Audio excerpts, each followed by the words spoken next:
the best day of my life. My life. Oh, oh, oh, oh. This is gonna be the best day of my life. My life.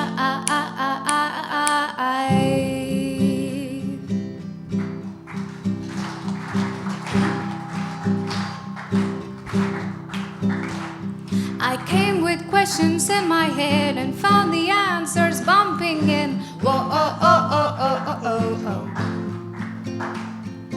All the closing doors before appear to be open tonight. Whoa, oh, oh, oh, oh, oh, oh, oh.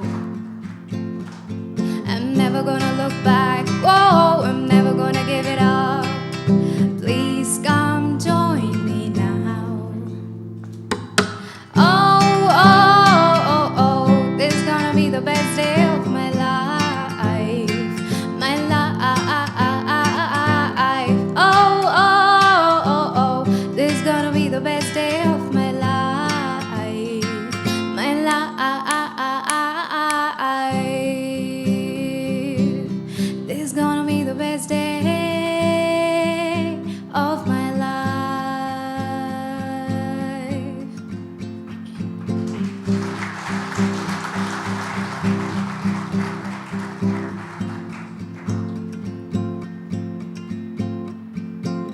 I know the success is in my hands. I feel it in my soul. My intellect turns so bright. Confidence is up tonight. I say we gain control. Oh, oh, oh, oh. This is gonna be the best day of my life. My life. Oh, oh, oh, oh. This is gonna be the best day of my life. My life. This is gonna be the best day of my life.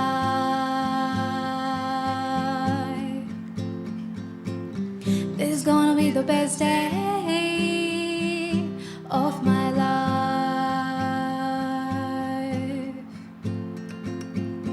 This is gonna be the best day of my life.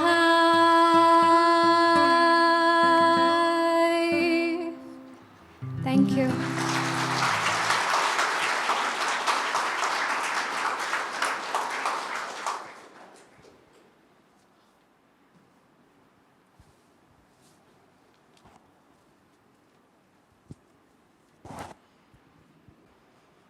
Thank you so much. Okay, so that was Varun Bhai and Hamsika Behan. Another round of applause, please. Thank you so much. That was indeed great, and yes, it is definitely going to be the best day of my life. You've got a beautiful voice, Hamsika Behan. Thanks once again. So let's move on to our next part of the program. So we are indeed very honored, happy and delighted to have one of our very senior sisters, Sister Jayanti, European Director of Brahma Kumari's World Spiritual University. She represents the Brahma Kumaris at the United Nations, Geneva. For over 45 years, Sister Jayanti has been an missionary of peace. She has a vision and experience that is truly global and deeply spiritual. Sister Jayanti was born in Pune, India, to Sindhi parents who migrated to England around 1950s. So from the age of 8, she was therefore exposed to a Western education and cultural influence. Her return to India for several months at the age of 19, leaving behind her study of pharmacy at the University of London, led her to begin her life's path of spiritual study and service with the Brahma Kumaris World Spiritual University. Her role within the university is broad. As a European director, she looks after 28 countries. She travels the world as a keenly sought-after speaker and a broadcaster.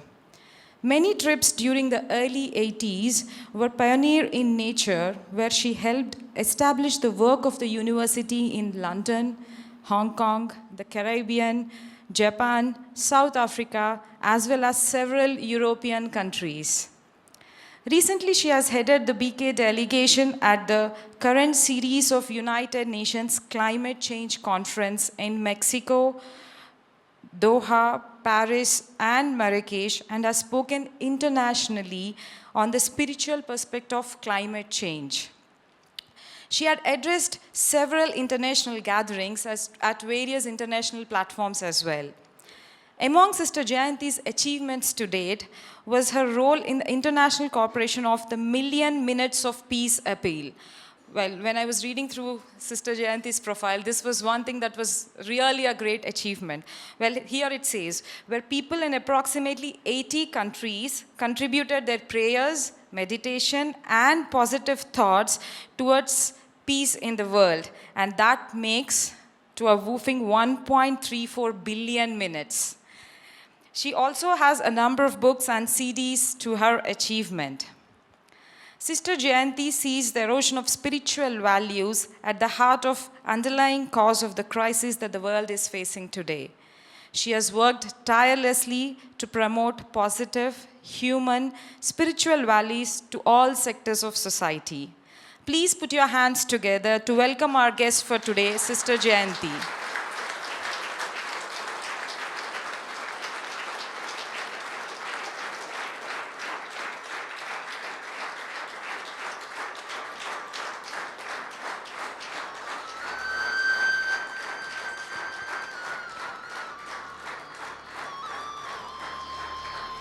On behalf of the entire SiT team, I would request Sister Shivani to welcome our guest of honor, please.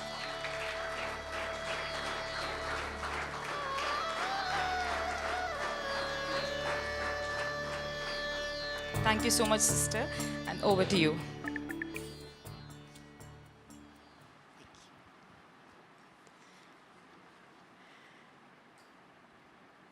Om Shanti.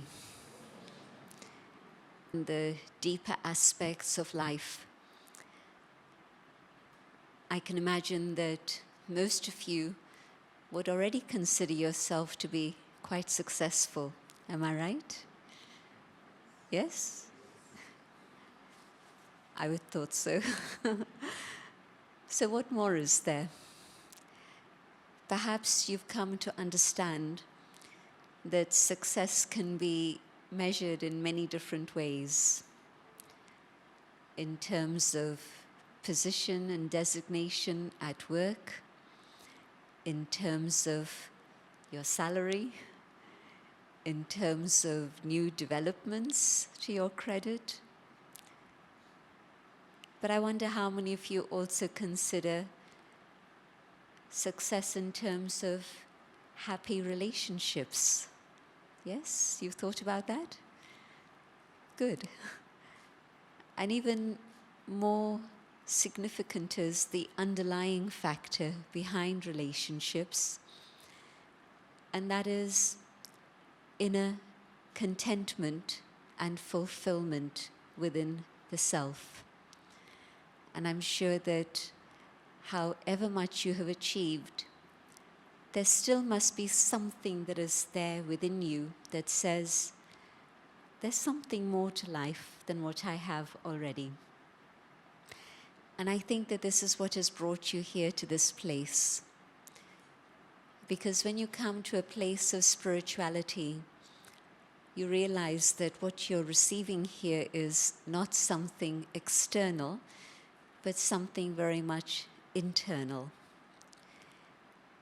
But the beautiful thing is that people of your background who are very much interested in the communication systems of the world outside are interested to discover the secrets of the world inside.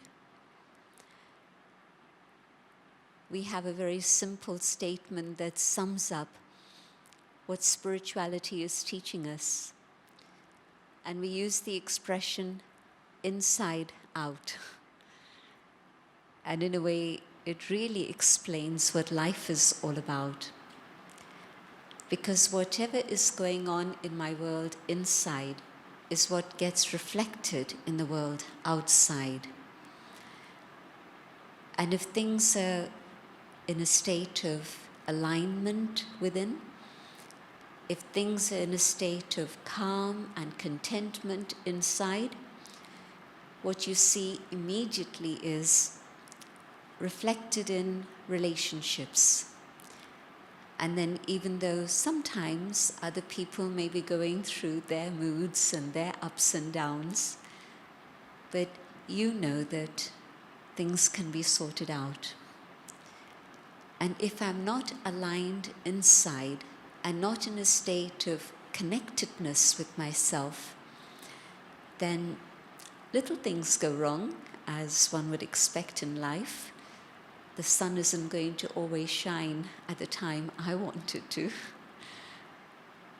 So when things go out of line, then instantly there's a reaction, which is sometimes bigger than the actual situation calls for.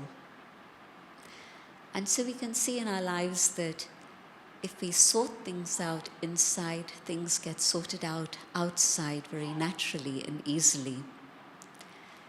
And in a way, that's what the story of the woodcutter was about. You may have seen that little story. So what are the tools that I'm using? The woodcutter understood that he needed to sharpen his axe to be able to do the work he needed to do. And especially in your field, but in any area, but especially in your field, the tools that you're using are not with your hands. The tools that you're using are all inside, in your own inner world. So clarity of mind, maybe you would rate that quite highly. An intellect that's able to understand and grasp things below the surface, so that you're not just looking at things on the superficial level, but you're able to understand the meaning, the significance of things beneath. Being able to manage your own emotions and feelings. I'm sure these must be some of the things that you would consider as very important tools for you. If your mind isn't clear, what's the quality of your creativity? Doesn't happen. It only happens when the mind is clear. Then there's that awareness of a creative impulse that you can connect with. If the mind is in upheaval, then you can't even understand what somebody in front of you is saying, let alone connect to something that's very subtle and an energy field that's out there. So especially in your line of work, this understanding that I need to sort things out inside my own inner world is very important. There's a lot of information that neuroscience is able to give us at this moment. Every day there are new discoveries about the neuroplasticity of the brain, about the renewal of the brain. And one of the most interesting things that I've understood now, I've just been at a conference in Bahrain, and it was about change, creating change. And a person who started life in IT, but has now gone into neuroscience and studied psychology and related aspects to be able to see where it is science and consciousness can come together, was with me for the last 3 days. And so apart from presentations, of course, when you're sharing time together, you share many other interesting things. And there's a very interesting comment he made. And he said that, if I'm standing on a carpet and I want to clean under the carpet, how am I going to do it? I'm going to have to get off the carpet, lift the carpet, then I can clean underneath. And so while we think that the mind and brain are together and are part and parcel of the same, we're not able to actually understand what's going on in the mind. but it's when we detach from the brain and we're able to look inside the mind, then we're able to see what's going on both in the mind as well as the brain. Probably most of you who are here would say that you believe in spirit, and so spirituality and IT, which is actually quite a huge step, because many people out there, I'm not so sure about India and the percentages, but I know that in the UK, for example, there would be a very large percentage of people, especially working in science and technology, who would say that, well, there's no such thing as spirit. Mind is part and parcel of the brain, or mind is a phenomenon that the brain generates. So ideas like this are very, very much in vogue. And so the concept of mind and brain being separate, and to be able to have valid evidence from science, is a very interesting phenomenon that we are now beginning to see. And so things that spirituality has taught us for millennia, now to come to the point where we're actually seeing how science is able to validate and confirm those ideas, is for me a very exciting threshold. And probably it's something that you're very much aware of, that the whole study of the brain and consciousness is one of the cutting edges of science at the moment. So it's a very exciting time in human history to be alive and to be able to see how there's a convergence of ideas that we've known about or have had some inkling of, and we've thought that they were contradictory. We thought that science and religion, and we didn't even know the difference between religion and spirituality. We thought that they were the same thing, but we thought that it was a contradiction. And now we're beginning to see that, well, spirituality is at the heart of religion. Religion doesn't necessarily mean you are spiritual. But spirituality means that, yes, you understand what is the essence of religion, but all of that is now very much being confirmed by the discoveries of science. So, mind. How do I come to the state where I'm able to actually understand what's going on in my mind? And this is where we use the tool of silence. Now, how do you make the mind silent? The very function of the mind is to generate thoughts, many thoughts. But just take a pause for a moment. And in that moment, just look inside and see, is it possible for the mind to be quiet? Let's just take a moment for that now. Just go inside. And I look into my mind. And I ask, what's going on in here? Am I able to let my mind take a pause and be silent? Or is my mind going here and there?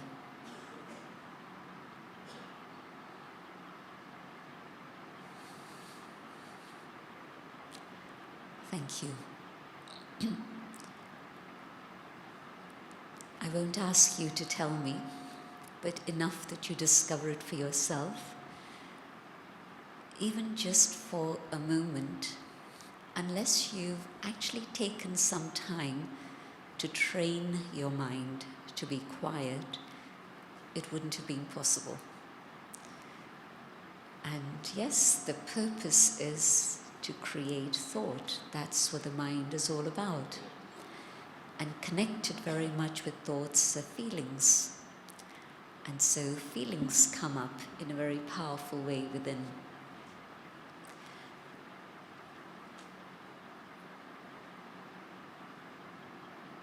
Because the mind is that energy which is to create thought, unless we've taken the time to explore what's going on inside and where thoughts are coming from, we actually don't have very much control over this tool.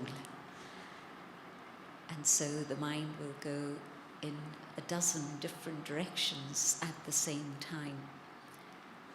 Or the mind will go so fast that a lot of energy is being wasted in directions that don't serve any useful purpose. And so to make me successful, to make my life more meaningful and worthwhile, one of the most essential things is to understand this amazing creative capacity that only human beings have. I'm sure that animals feel many different emotions, and we get a lot of evidence of that. And of course, that's a fact that they pick up our feelings, they respond to our feelings, they have feelings of their own, all of that. But I'm not sure that they actually sit and think, okay, now I'm going to let my mind become quiet. Maybe they do, but I haven't yet understood that. But certainly human beings have this capacity to be able to train the mind and manage feelings and emotions. And so the first thing is to be able to see, well, what is the quality of my thinking? And what is it that influences my thinking? Well, one of the things that influences me is my past experience. Whatever it is that's coming up from inside of me triggers the things that I've experienced in the past, and so all of that is the accumulated bank that I have. And I see something, I hear something, and that gets triggered. And very, very often, the things that we've accumulated and stored within ourselves, would you say that they're happy things? Yes? Very often, somehow, in current times, the things that we've accumulated inside are things of pain, things of sorrow. And it's a world in which there's a huge amount of negativity, more than positivity. In spiritual language, we would call it Kali Yuga, the Iron Age, the Dark Age, which can also be translated, Kali Yuga can also be translated as the Machine Age, which again tells you what's going on. Interesting that these terms were written so long ago, when it wasn't yet the Machine Age, it wasn't yet the Age of Death, it wasn't yet the Age of Darkness, but the seers and the people who wrote these things knew that these are the things that are ahead of us. And so that's the period we're going through now, which means that things are in a state of chaos. And generally speaking, that's what's going on. Whether it's news that you read in the papers or see on television or that you get on your little devices, it's not good news. The story of the current state of the world, you can either sit and cry about it, or you just have to step aside and laugh at it and say, well, what's going on? And so generally, the impact of what's going on outside is a negative one. And it's triggering things that are negative within me. And so that explains what's going on in my mind. My mind is responding to all these negative, unhappy, sorrowful influences. But that's not making my life a pleasant one, or a happy one, or a contented one. And so I can do one of two things. I can say, well, that's the way things are, and let me just accept it and carry on. Or I can say, well, maybe there's something I can do to change this. Is there some way in which I can take charge of myself and move my thoughts and feelings in a different direction, so that neither the accumulation of stuff that I carry nor the influence from outside will make me react with negativity? You can see that it's a thoughtful process, which is why not everybody wants to give it time.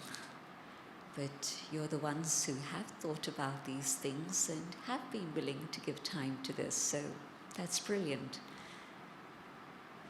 So it tells me that you know that there is something you can do about this. And so we can explore and see how generally there are those thoughts which we would describe as negative thoughts. Okay, so I learned to not respond in a negative way, because every time I respond in a negative way, I'm actually causing myself more sorrow. I see something which is wrong and I react with anger. I read a very interesting definition of anger. Anger is a state where I'm punishing myself for the mistake that others have made. Right? They've made the mistake, and I'm punishing myself by creating thoughts of anger about it. Strange situation. And of course, if I get angry about something, they've done something wrong, I reacted with anger, which is also wrong, and two wrongs don't make anything go right. It just adds fire. And so, can I respond in a way which is more meaningful? Yes, it's up to me. If I know that I can take charge of what's going on. And so let me be able to do that.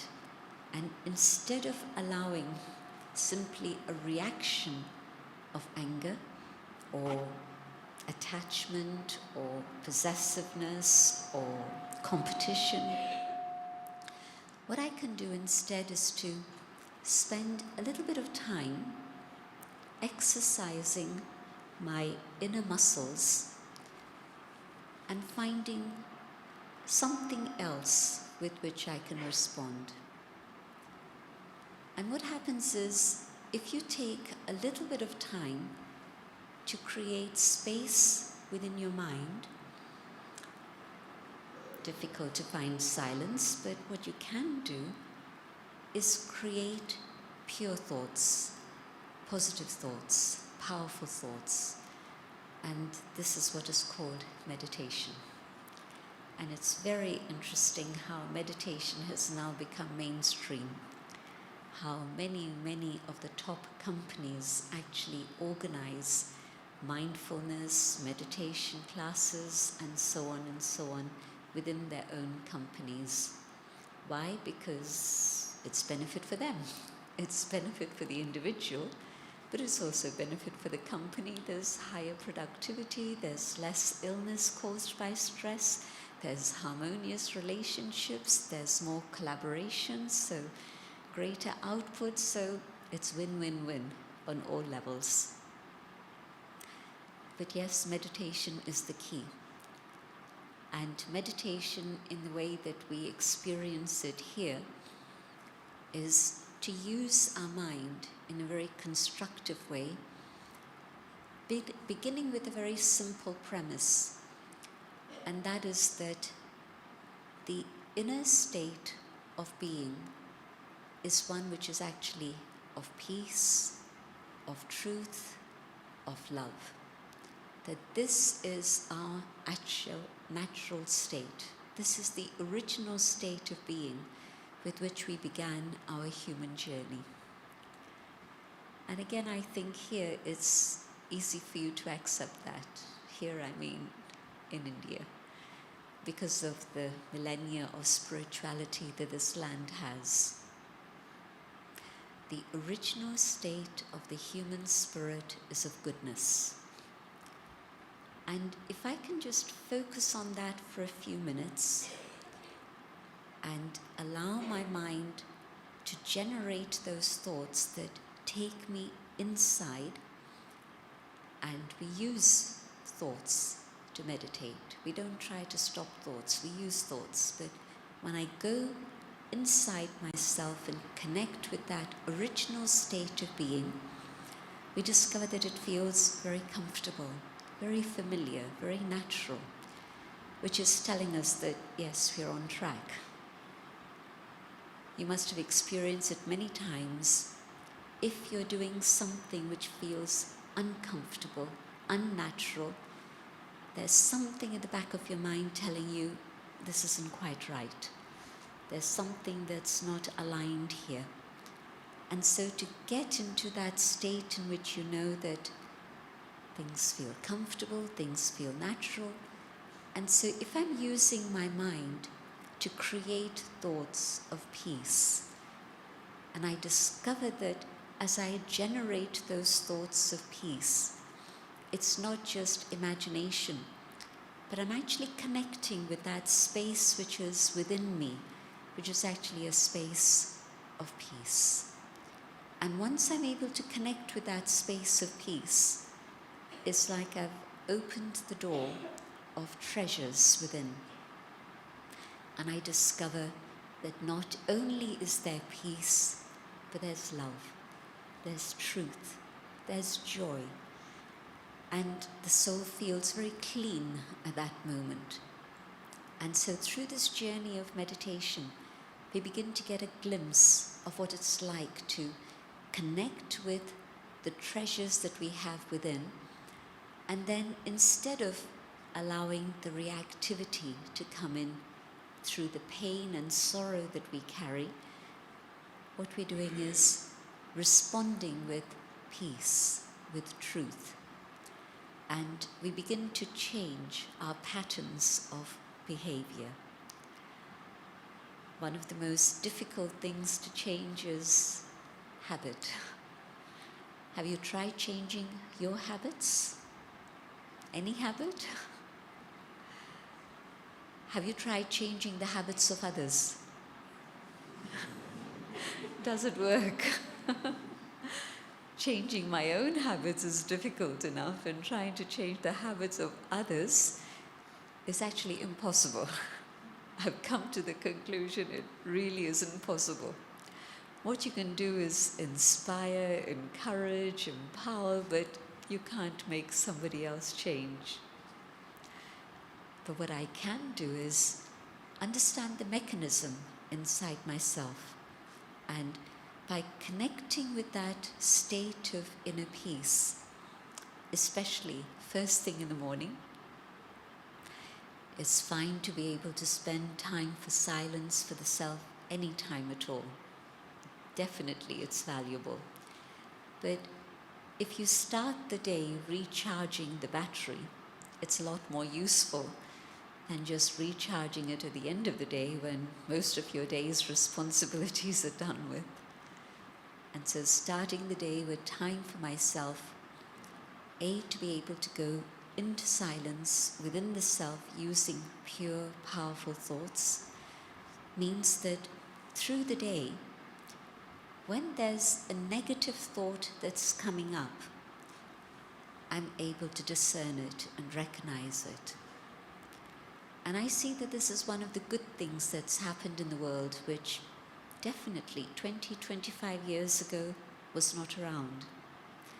And that is that things like anger are now recognized as being unhealthy.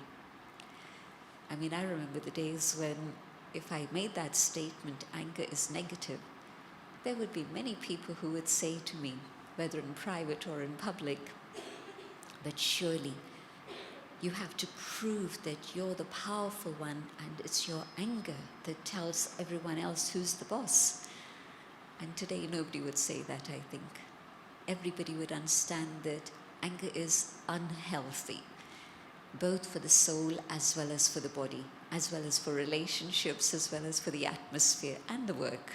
And so on all levels, it's not right. And so things that are not right, that weren't being acknowledged as not being right some years ago, it's a positive change in the world that people are now recognizing these things. Possessiveness, again, more and more people are beginning to understand this. Extravagance, again, we're seeing that we're using all the resources of 3 planets, never mind 1 planet, but also the divisions that exist already in society are being exacerbated by this. And so we're beginning to see that maybe simplicity is the way to move forward. And so somehow, having reached a very, very high level of negativity, maybe even the peak of negativity, we're now turning in a different direction and seeing that these things are not the way to go for our future or the future of the world. But there has to be a different approach, a different method. And so that's what we're beginning to do, to find real success. Allowing the mind to connect with the original state of being of the self, so that my responses to people and to situations are based on the good things that I carry. And meditation doesn't promise you instant results. It depends on you. Yes, there can be overnight changes, but also some changes might take a bit longer or a very long time, which is also actually fine. If there's something worthwhile, then you strive for it and you work for it and you make it happen. But you begin to see changes happen within yourself more or less immediately. Meditate and you see the change happen. And that's then, of course, the incentive to continue on the journey and make more changes happen. I've spent quite a bit of time just talking about the mind, because that's the first step in being able to go on this inner journey. But I want to talk about another aspect, and that is the buddhi. I'm using the Hindi word rather than the English word because I haven't been able to find an English word that fully conveys the meaning of this word buddhi. We use the word intellect, but you can see that it's got its shortcomings. But that aspect of the self, which is actually in charge of the mind, but you don't see it instantly. You have to go a little bit deeper within the self to be able to understand that and to be able to explore that. So what's happened to my buddhi in recent times? On a metric scale, how would I evaluate it? Would I say that, yes, it's 100% functional? Would I say it's 80, 50, 10% functional? Again, something for you to explore and check for yourself. But you can gauge it by the way in which your mind is working. If I say to my mind, I don't want to go into the past, whether it's an incident that happened this morning, I was rushing to get here and there were many things to be done and I couldn't fit it all in, and so I had to make a choice of what it is I was going to leave aside and somebody else reacted against it, and so I got delayed even more. Maybe this is your story, maybe it isn't. But if it's your story, is it something that's coming back to you again and again? Even though you're listening to other things, even though you're in an atmosphere that's completely different? Or, as it happened, you were able to say, okay, good learning for me. Next time I'll know better. And it's okay. Let me stay calm. And when I get back home, I'll deal with it further. But an important lesson for me to learn. And you were able to put a full stop to it, so that by the time you got here, your mind was clear and clean and open. Or is it that it kept coming back in? Or is it that sometimes there are things that happen that destabilize you because they trigger a memory of something that happened a year ago, 10 years ago, however long ago? And if I'm not in that position where I can take charge of my mind and put a full stop to the past, now, what is my buddhi doing? The example we've been given through ancient times has been that the mind is like the horse, running, here and there and everywhere. But what is the capacity that I have to be able to discipline that horse? You can't use a whip with the mind. It'll just go wild, just as you can't use the whip with a horse. You know what horse trainers do? They told me. I met two very famous horse trainers from Australia, and they're world-renowned. And what they told me was that you have to talk very sweetly to the horse. You have to whisper sweet things into its ears. And then when you've won its trust, then the horse will begin to listen to you. And that's exactly what we have to do with our minds. But who is talking to who?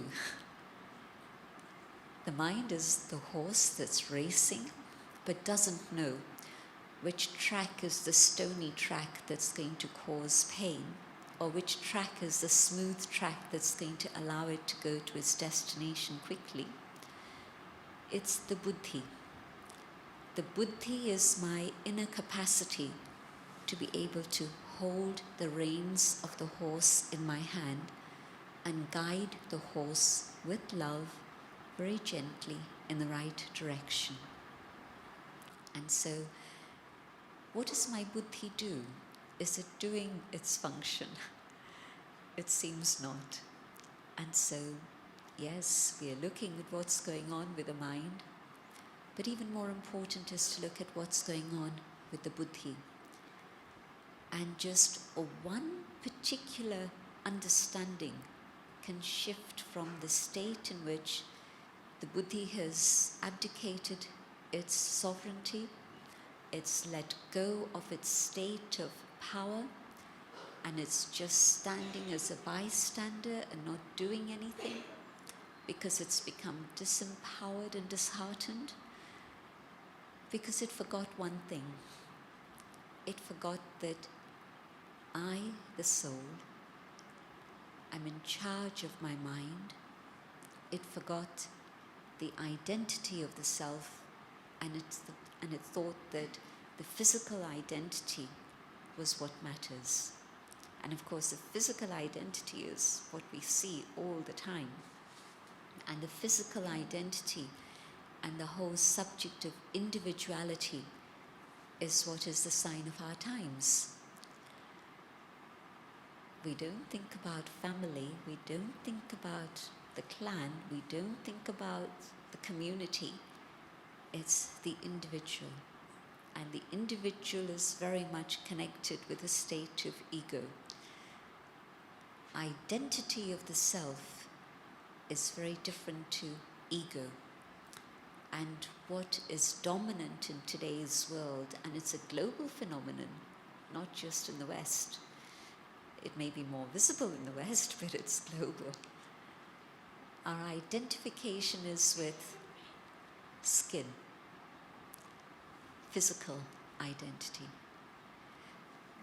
gender, age, caste, religion, education, position, bank balance, the size of my house, the size of my car, the number of cars. All of these things are what we base our identity on today. And in that state, my security is based on very false matters, because all of these things can shift any moment of time. And to come back to the identity of the inner being, the spiritual being that I am, means I now understand I have the inner capacity and the power to be able to come back to the value that I have, which is my real value. I have a banknote. And what is the value of that banknote? Sorry, wrong example to use in India after demonetization. Well, generally speaking, in most of the world, the note actually tells you its value. As I say, current situations here are a bit different. But generally, whether you screw it up in your hands, or even if you tear it and stick it back together with sellotape, even if somebody puts it under their feet and squashes it, the value is still the same. The central bank would still give you the right amount for it. And what I mean to say with all of that is that the value of the inner being doesn't depend on external circumstances. Whether somebody pushes you down, pulls you down, competes with you, challenges you, whatever it is they do, your value is your own inner value and the values that you carry within yourself.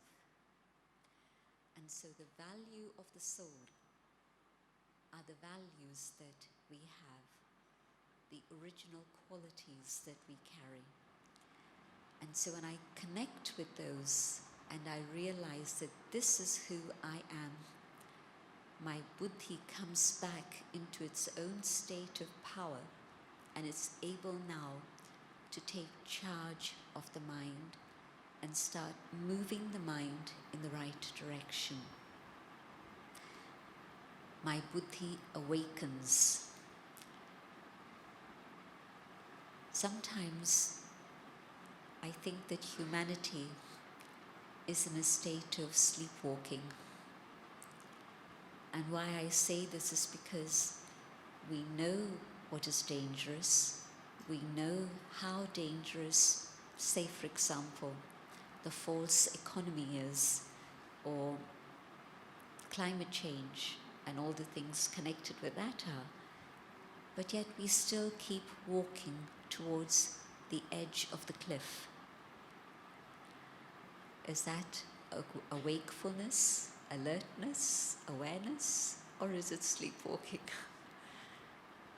And so yes, I'm supposed to be awake, but this in here isn't doing its function, it's gone to sleep. And so falsehood takes over, truth disappears. There's a very interesting expression that you're now using. And this expression did not exist in 2015.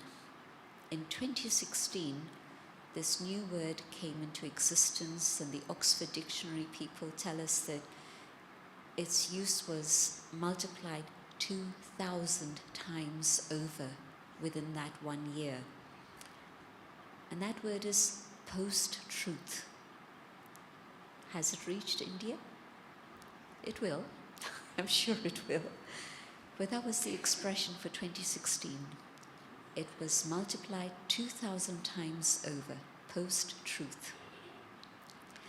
And what that means is that when they try and explain it, you base your understanding and your belief not on facts, but just on opinions.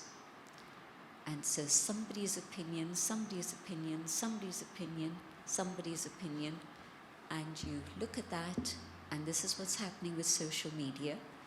Different opinions are guiding people's belief systems.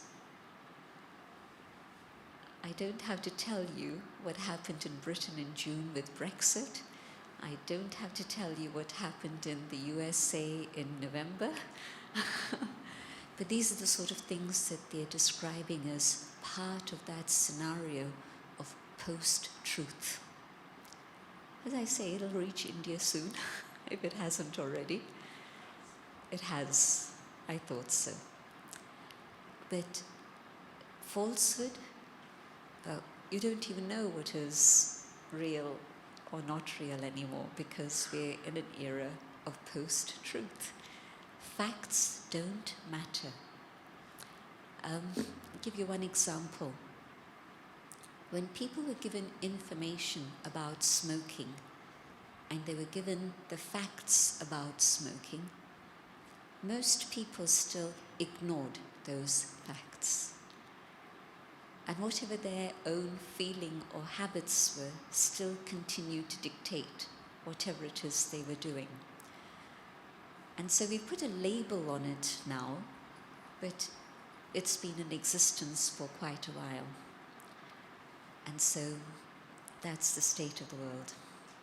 But I can make a choice for myself and say, I don't want to be part of that. I want to step away from that. It needs courage, it needs understanding, and it needs then that personal commitment that that's what I want to go in, that is the direction I choose.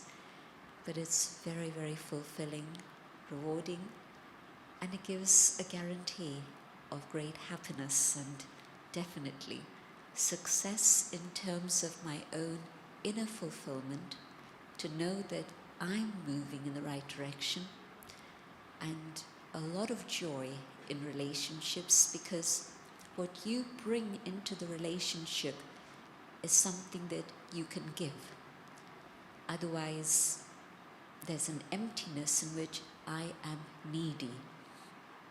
And in that state of neediness, I become dependent.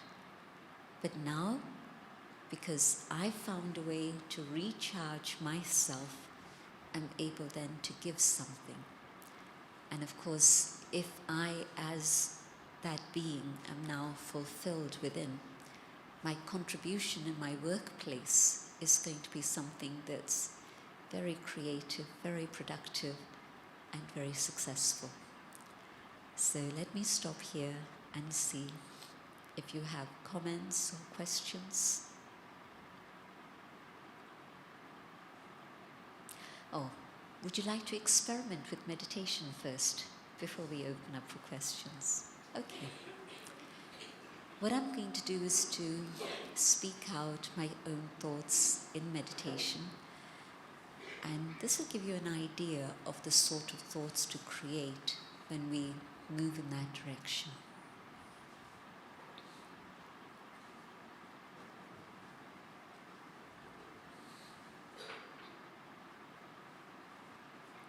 I let the body relax and be comfortable.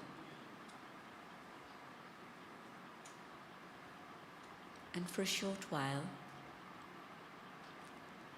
I decide to focus my attention inside and go within.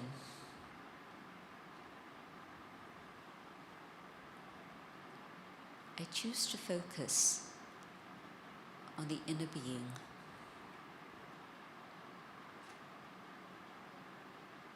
A luminous point of energy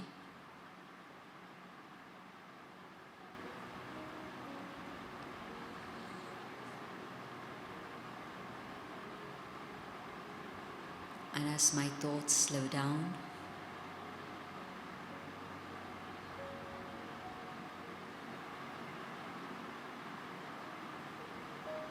the space in between my thoughts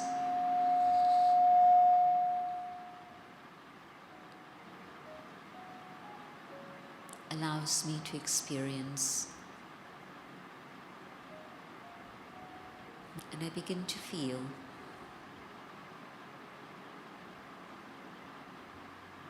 that peace is natural,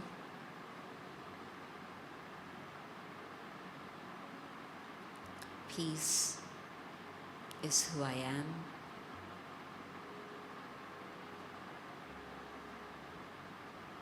peace belongs to me, into the world.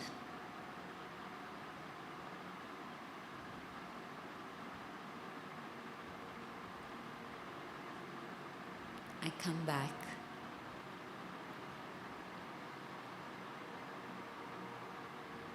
to this moment here and now,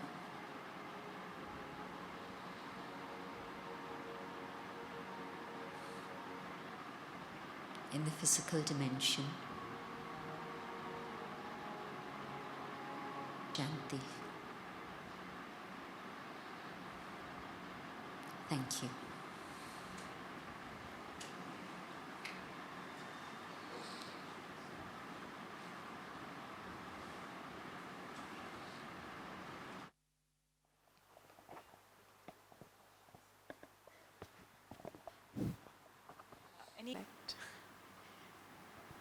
It's firstly the awakening of the buddhi, coming back to the awareness that I'm a soul, I'm spirit, I'm not body, and then practicing that consciousness.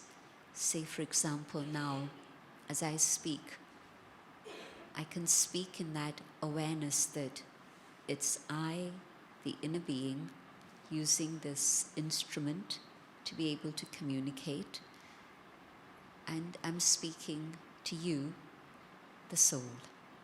And so the more I stay in this very conscious awareness of this, then I'm beginning to exercise the power of the buddhi. And every time I forget this and just come back into the physical consciousness, I lose control.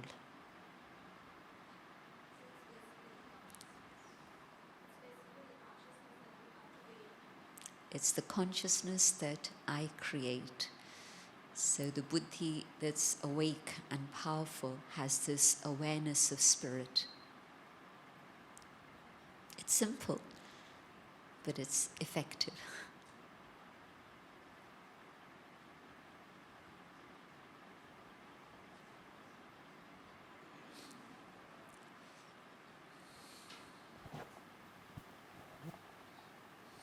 The moment I entered this hall, I felt bliss.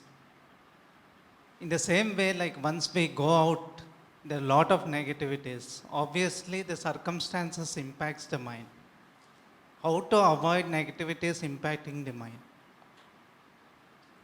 How does activity? Is that your question? My question is like how to stop ourselves from getting impacted from negativities. Okay. Think about the situation where there's darkness and you bring a candle into the darkness. One little candle is able to start eradicating the darkness. And instead of one candle, you have a stronger light, a torch light. More darkness will be eliminated. You bring in a searchlight, more darkness will be eliminated. So the intensity of the light is able to overcome however much darkness there may be. Same thing. In the awareness of soul, and I haven't talked about God, but if I connect with God and I draw power from the divine, and our understanding of God is not a human image or even an angelic image, but just the source of light and love, the non-physical being, as I connect and I draw more and more power from the divine, and my own light increases in its intensity, the more I'm able to impact the circumstances rather than circumstances impacting me.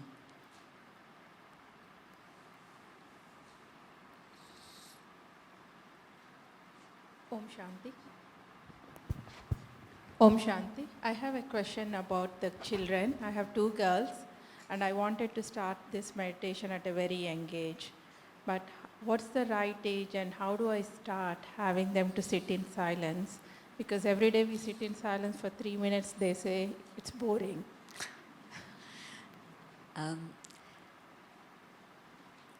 My mother was a meditator when I was 7 years old, and my brother was at that point 4, and her meditation meant that she would sit with us for just a few minutes, and even in those few minutes there was a very calming influence.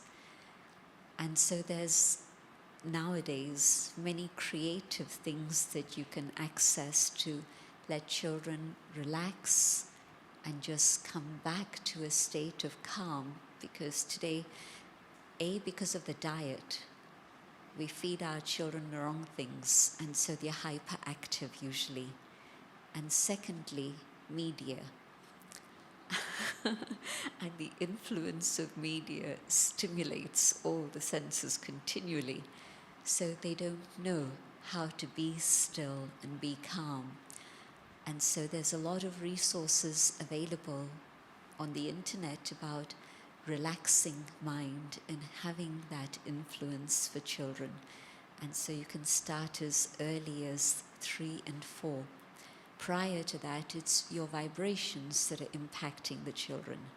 And that, again, everybody has evidence. When you're upset and angry, the children can feel it. And when you're very calm, even if they're agitated, your presence steadies them. But from a conscious age of about 3 and 4, you can start creating methods to help them come to a state of relaxation and that inner awareness.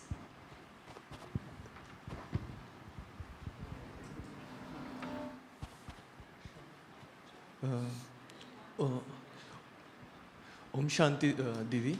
So I have a small query. What is that prevents people from living up to their full potential? So I feel we are not living up to the full potential. So what it makes us lagging behind? So that's what my query is. What is the divinity?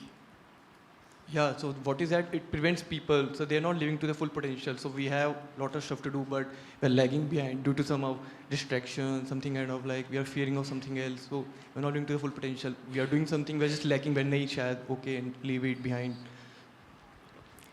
I'm not understanding your question very clearly. I'm sorry. Okay, fine. I will move. Can you speak just a little bit slower? Okay, fine. I just arrived in India this morning, so I have to start getting used to the accent again. Sorry. Okay, I'm saying like we as a human being, so was it prevents that people living to their full potential? We are not living to the full mark. So whatever we do, just we say we just lag it. We are not doing full commitment, full end of commitment. We have different thought process going out to the mind. We are doing something in the work also. We have something to do, but we say leave it, just move on. We have a full potential to do. Just at that period of time, we just lag it off. Just want to know what is that, what it makes us.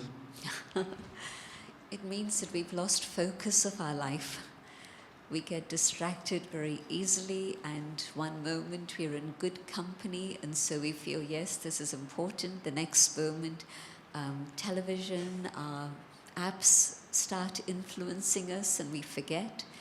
And so what it means is that if in a genuine, sincere way, I want to start making a difference to my own life, I have to start very sincerely doing things a bit differently, making time for myself in the morning, so that I'm really creating that state of awakefulness, awareness, and then deciding what is it that's going to help me stay on track. What sort of books should I be reading that's going to help me move in my journey? What are the films that I'm seeing? What's the influence of that? What is the company I'm keeping? All of these things are either going to help me and support me on this inner journey, or they're going to distract me. And so I have to be aware of the direction that I want my life to go in.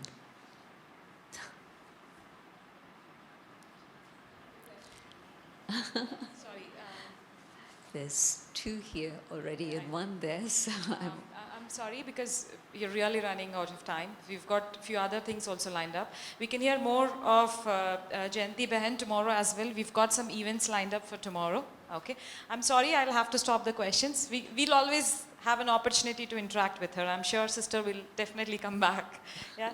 And a big round of applause for Jayanti Behan, please.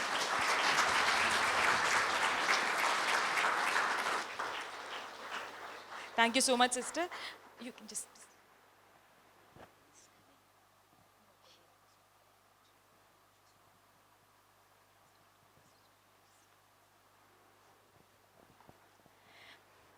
Okay, thank you so much, sister, for being with us today. And we are indeed really honored. And I'm sure we get to see you more in coming future and in such events, and then we get your blessings and share your experiences as well. Before we move on, right, I've got few important announcements to make. Well, these are some series of events that we have planned at Shanti Sarovar, that is for all of us. So the first one being is a Sunday evening talk, that is tomorrow evening by Sister Jayanti. The evening talk is from 6:30 to 8 p.m. It is in Shanti Sarovar only. So, and the topic for tomorrow evening is the healing energy of compassion. So you'll get to hear her tomorrow again. We would like to see you all tomorrow evening. So these stories, right, people who are coming for the first time, and even people who are there who have been coming regularly, these stoli is something that is being prepared by our own Shanti Sarovar sisters and brothers, very lovingly for all of us. So please do come forward. I would request to form a line so that it's easy for us to move on. Can I request all brothers to please come forward? From the left side, we take the toli. And there is also a blessing card. Please take the toli from Jayanti Behan and the blessing card from Anjali Behan. These blessings